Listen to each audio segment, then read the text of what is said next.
The UN's top human rights body has concluded that war crimes have been committed in Ukraine after an investigation in 4 different regions.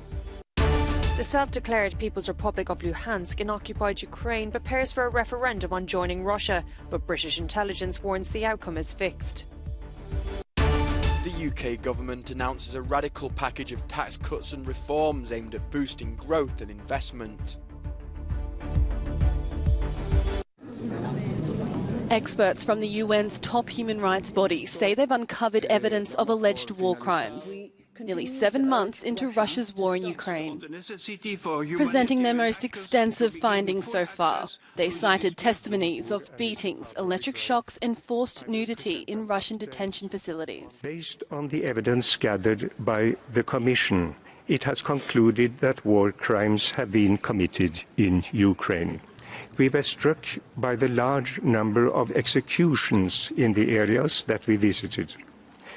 The Commission is currently investigating such deaths in 16 towns and settlements. We have received credible allegations regarding many more cases of executions, which we are documenting further. It comes as mass graves were discovered in a pine forest on the outskirts of the city of Izum, after it was liberated during Ukraine's lightning counteroffensive. Bodies appeared to show signs of torture and execution. This months after similarly horrific scenes were found in the town of Bucha. The images shocked the world. 7 months since the invasion began, Russian occupation forces are holding so-called referendums in 4 regions that are occupied in Ukraine on whether they want to be annexed by Russia.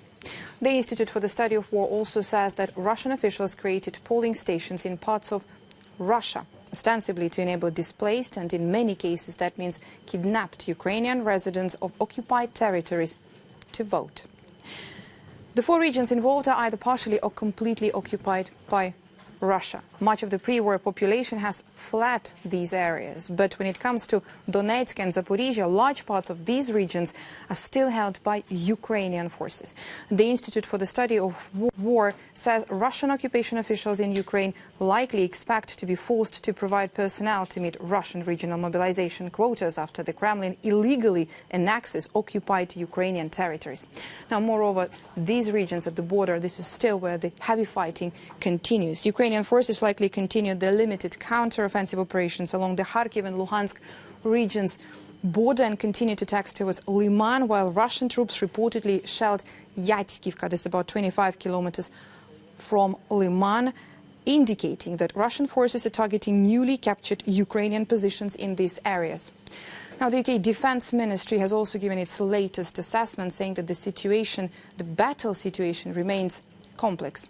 In its daily intelligence update, it says that Ukraine is now putting pressure on territory that Russia considers essential to its war aim.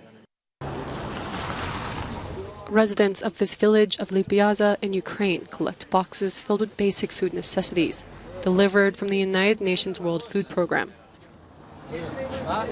This area used to be one of the breadbaskets of the world, but months of war have caused small farming villages like this one to go hungry.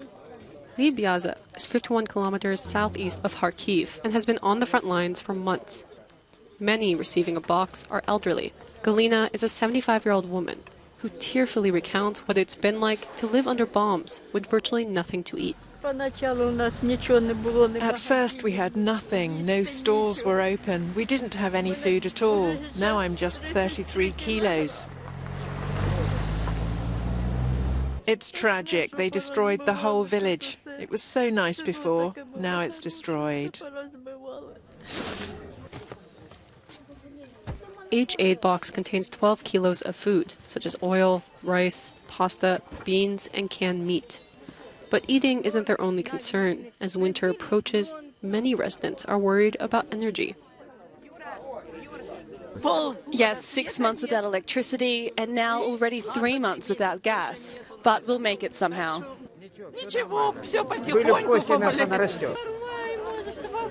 The necessary boxes are sometimes too heavy for some of the older residents of the village. But many received help from their neighbors, with some carrying the supplies in wheelbarrows and others making the journey on their bicycles.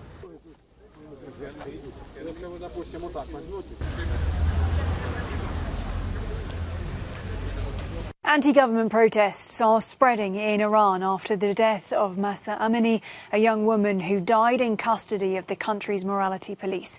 Women have taken to the streets protesting against the country's hijab law, and the protests have grown, with the demands broadening to reflect ordinary Iranians' anger over their living conditions. Well, with me now to talk more about the situation in the country is Professor Javed Rahman, UN Special Rapporteur on the situation of human rights in Iran. He joins us from Geneva. Thank you so much for taking the time to be with us today, Professor. To begin with, talk to us about the situation for women in Iran right now and what exactly has brought them out onto the streets. This practice of enforcing hijab violates women's fundamental human rights and their right to human dignity.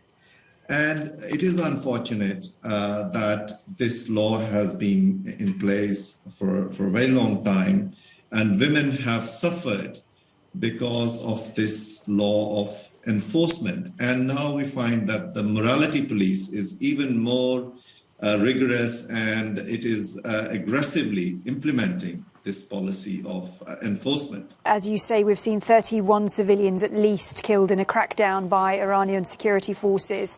So just talk to us about the tactics being used against people who are coming out to protest. This law violates their fundamental human rights. It violates women's inherent dignity. So people are coming out to protest, but there are a number of reasons as well, because the way the Iranian authorities react is use of excessive force against innocent protesters who are simply claiming or asking for their rights to be recognized. Going for growth. The UK government revealed a radical package of tax cuts and reform aimed at stimulating investment in the country. After little over 2 weeks into the role, Chancellor Kwasi Kwarteng announced plans to scrap the top rate of income tax, reverse a rise on corporation tax, and ditch the cap on bankers' bonuses. He says the move will make the UK a more attractive prospect for investment. Mr. Speaker, for too long in this country, we've indulged in a fight over redistribution. Now we need to focus on growth, not just how we tax and spend. We won't apologise for managing the economy in a way that increases prosperity and living standards. Our entire focus is on making Britain more globally competitive, not losing out to our competitors abroad. On the sideline of Tuesday's UN General Assembly meeting in New York, the UK's Prime Minister Liz Truss insisted she wasn't afraid of being unpopular, as proven by the market's reaction to this morning's announcement, which saw the pound tumble further against the dollar to its lowest point since 1985. It comes just a day after the Bank of England voted again to raise interest rates as the country tries to battle rapidly rising inflation. The London Gallery wants to highlight important female artists who have not achieved the recognition they deserve, and Maria Bartusheva is the ideal one. The Prague-born Slovakian artist made wildly experimental and abstract art under the nose of the communist authorities. With plaster and paper, but also with bronze and aluminium, she shaped sculptures by pushing, pulling or submerging them into water, creating unique and distinct shapes. 20,000 objects, among them dozens of Benin bronzes sculptures, are going on display for one last time in Berlin's new Humboldt Museum before being repatriated to Nigeria. Many of them date from the 16th to the 18th centuries. Taken during the colonial era from the African kingdom of Benin, the move is part of the country's gradual reckoning with crimes committed by the former German Empire. Retracing Kokash's 7 decades of image making, the exhibition highlights the artist's originality as we accompany him through Europe's 20th century. Painter, writer, playwright and poet, Kokash stands for his committed role in the artistic and intellectual upheavals of the early 20th century Vienna, and then as a fierce opponent of the fascist and Nazi regime. Contemporary of Egon Schiele and Gustav Klimt, he became the enfant terrible of Vienna.